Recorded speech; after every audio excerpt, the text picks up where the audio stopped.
Hello and welcome. This is part 8 of my Jimi Hendrix series.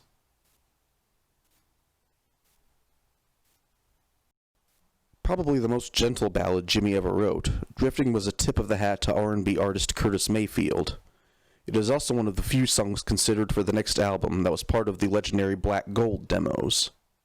The song was still being pieced together at the time of Jimi's passing, but the only crucial missing piece hinged on a bit of indecision that Jimi had regarding a set of chords.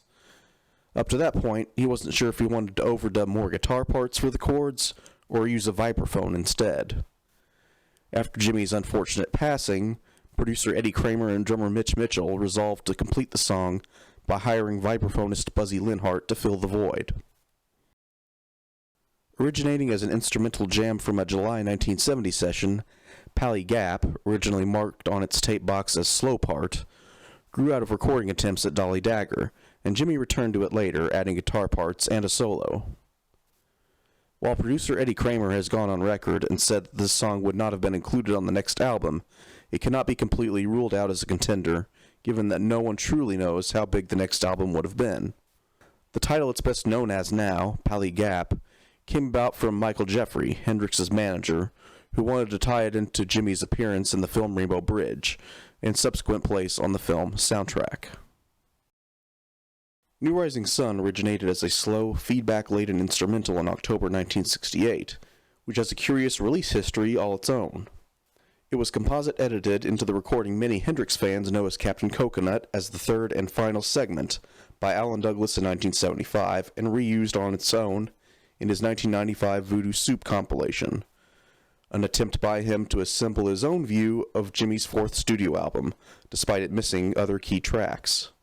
In its unedited original glory, it appeared on the West Coast Seattle Boy box set in 2010. The song was revisited again in March 1969 as Hey Gypsy Boy. Like its predecessor, this recording was also used by Alan Douglas in one of his mid-70s releases that features overdubs played by musicians that had never worked with Hendrix, which was considered borderline sacrilege. The song began to take shape in its final incarnation, Hey Baby New Rising Sun, in July of 1970 among sessions for Dolly Dagger.